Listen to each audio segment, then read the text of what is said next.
اعوذ باللہ من الشیطان الرجیم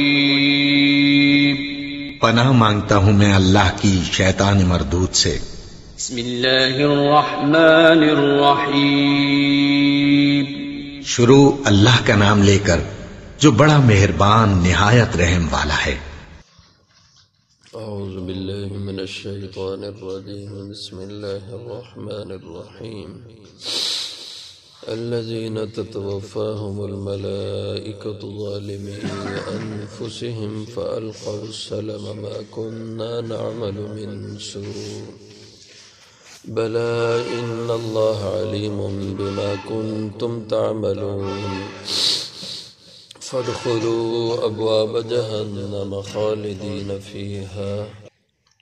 فلبئس مثوى للمتکبرین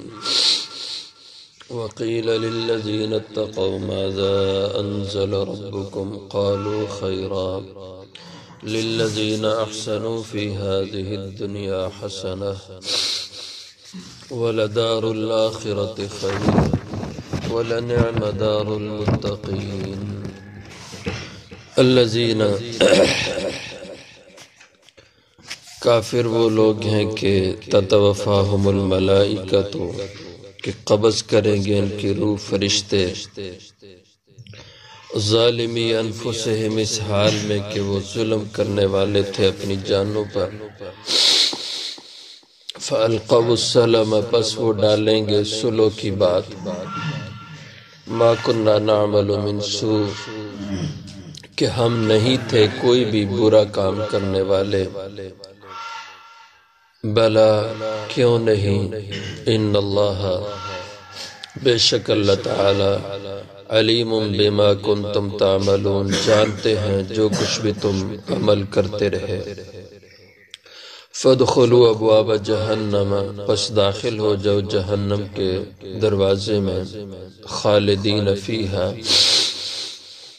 ہمیشہ رہو گے ان میں فلبئس مثوى المتکبرین پس البتہ بہت برا ہے ٹھکانہ تکبر کرنے والوں کا وقیل للذین اتقوا اور کہا جائے گا ان لوگوں سے جنہوں نے تقوی اختیار کیا ماذا انزل ربکم کیا چیز نازل کی تمہارے رب نے قالوا خیرا تو وہ کہتے ہیں کہ بھلائی اس نے نازل کی للذین احسنوا ان لوگوں کے لیے جنہوں نے اچھے نیک کام کیے فی ہذہ الدنیا اس دنیا میں حسنۃ بھلائی ہے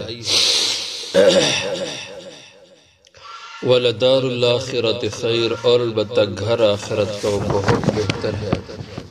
ولنعم دار المتقین اور البتہ بہت خوب ہے بہت اچھا ہے گھر متقی لوگ۔ گزشتہ آیات میں اللہ کے نافرمان اس کے حکم ٹھکرانے والے لوگوں کا ذکر تھا۔ ان الخزي اليوم والسوء على الكافرین کہ جو نیک لوگ گزرے ہیں ان کا کہنا یہ ہے کہ رسوائی اور عذاب یہ کافروں پر ہوگا اور کافر کون ہیں الذین تتوفاہم الملائکہ وہ جن کی روحیں فرشتے قبض جب کرتے ہیں ظالمی انفسہم اس حال میں کہ وہ ظلم کرنے والے ہوتے ہیں اپنی جانوں پر کیونکہ جو انسان گناہ پہ چلتا ہے اپنے آپ کو اللہ کی نافرمانی پہ چلاتا ہے اور کفر اور شرک اختیار کرتا ہے تو وہ انسان اپنے آپ کو ہمیشہ کے عذاب کا مستحق قرار دلاتا ہے اور اپنی جان کو ہمیشہ کے عذاب میں ڈال دیتا ہے اور یہی اس کا اپنی جان پہ بڑا ظلم ہے کہ اس کو ہمیشہ کے عذاب میں دھکیل دیا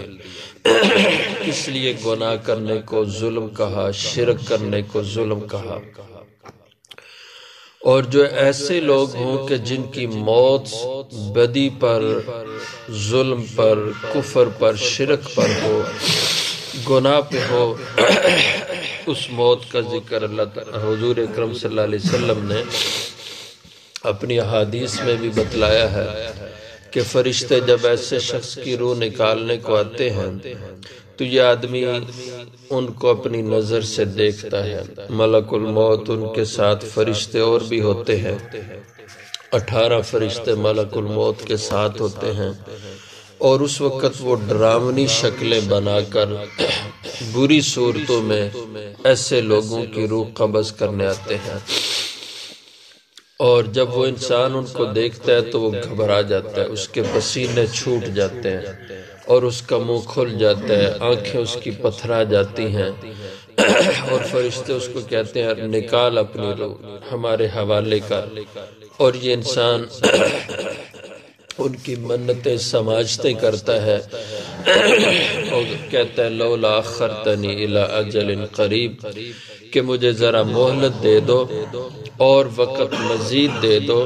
تاکہ میں نیک کام کر سکوں، لیکن اللہ تعالیٰ کا ضابطہ ہے لن یؤخر اللہ نفسا اذا جاء اجلها،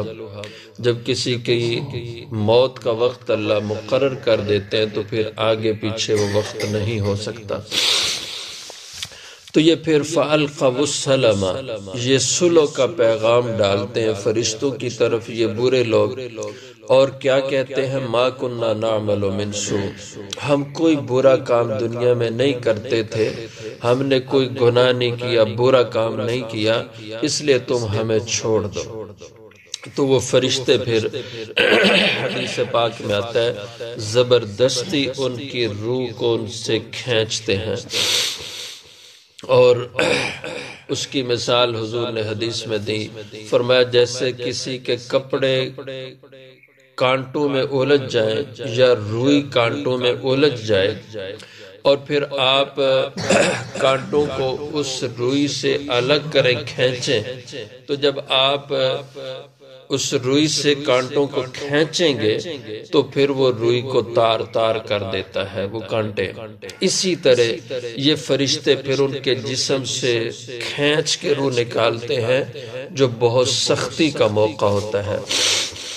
اور ایمان والوں کے بارے میں حضور نے فرمایا ان کی روح فرشتے خوبصورت شکلوں میں آتے ہیں نکالنے کے لیے، یہی ملک الموت اور ان کے ساتھ 18 فرشتے، لیکن حسین شکلوں میں ہی آتے ہیں، اور جنت کا خوشبودار رومال لے کے آتے ہیں، اور اس بندے کے پاس آ کے کہتے ہیں کہ ارجعی الی ربک راضیۃ مرضیہ، اے نفس مطمئنہ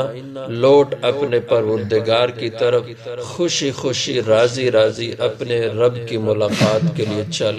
تو یہ بندہ خوش ہوتا ہے کہ میرے رب سے میری ملاقات کا وقت آیا، تو فرشتے اس کی روح کو بڑی آسانی سے نکالتے ہیں۔ حضور نے تشبیہ دی، فرمایا جیسے آٹے سے بال کو آسانی سے نکال لیا جاتا ہے، اس طریقے سے فرشتے ان اچھے نیک لوگوں کی روح کو بڑی نرمی سے نکال کے لے کے جاتے ہیں، اور اس ریشمی رومال میں خوشبودار میں لے کے اس کو جنت میں لے جاتے ہیں، علیین میں لے جاتے ہیں، اور جو برا انسان ہوتا ہے اس کے بدبودار رومال میں اس کی روح کو نکال کے لپیٹتے ہیں، آسمانوں کی طرف جاتے ہیں تو لا تفتح لهم ابواب السماء، تو اس کے لیے آسمان کے دروازے نہیں کھلتے، اور اس کو واپس زمین کی طرف لے جاتے ہیں فرشتے، اور جو زمین میں سب سے نچلے درجے میں دوزخ ہے اس میں ایک مقام سجین ہے، سجین کے مقام میں جا کے اس کی روح کا اندراج کر دیا جاتا ہے، وہاں پہ اس کو ڈال دیا جاتا ہے۔ تو وہ فرشتوں کے سامنے کہتے ہیں کہ ما کننا نعمل من سوء، ہم کوئی برے کام نہیں کرتے تھے، بلا وہ فرشتے جواب دیتے ہیں کیوں نہیں، تم تو ایسے تھے ایسے تھے ایسے تھے، تم نے تو یہ کام کیے، ان اللہ علیم بما کنتم تعملون، بے شک اللہ خوب جانتے ہیں جو کچھ تم کرتے رہے ہو۔ اب اللہ کے سامنے جھوٹ بولتے ہو کہ ہم نے کچھ نہیں کیا۔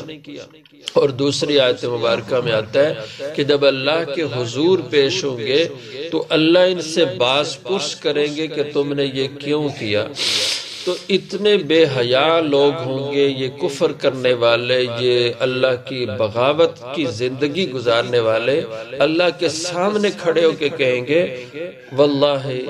ربنا ما کننا مشرکین، اللہ کی قسم ہم تو شرک نہیں کرنے والے تھے۔ یعنی اللہ کے سامنے کھڑے اور کہہ رہے ہم نے تو کبھی شرک نہیں کیا۔ تو ان کے بارے میں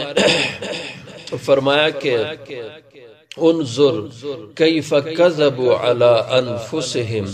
اے انسان ذرا تو دیکھ تو صحیح ان لوگوں کو کہ اپنے رب کے سامنے بھی جھوٹ بولتے ہوئے اپنی جانوں پہ انہیں کوئی شرم نہیں آتی ہے۔ تو فادخلوا، تو فرشتے اس کو کہیں گے پس داخل ہو جاؤ اب ابواب جہنم، جہنم دوزخ کے دروازوں میں۔ تو جیسے جنت کے 7 دروازے ہیں، اسی طرح دوزخ کے بھی 7 دروازے ہیں، اور جیسے جنت کے دروازے مختلف اعمال والوں کے لیے اللہ خاص کر دیں گے، اسی طرح دوزخ کے دروازے بھی مختلف گناہ کا ارتکاب کرنے والوں کے لیے مختص ہوں گے۔ فَلَبِئْسَ مَثْوَى الْمُتَكَبِّرِينَ، تو فرشتے کہیں گے پس البتہ بہت برا ہے ٹھکانہ تکبر کرنے والے لوگوں کا۔ اکثر دنیا میں جو انسان دین کا باغی ہوتا ہے، دین کے